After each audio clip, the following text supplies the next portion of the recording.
तीनों का बना ना हाँ तीनों का बना है एक के महीने का ये 3 महीने की का बना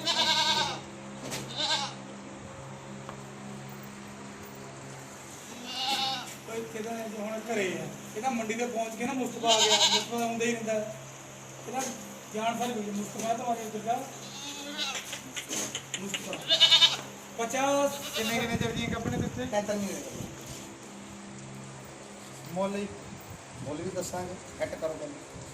ਸੈੱਟ ਤਾਂ ਆ ਗਈਆਂ ਵੀਡੀਓ ਲਾ ਦੀ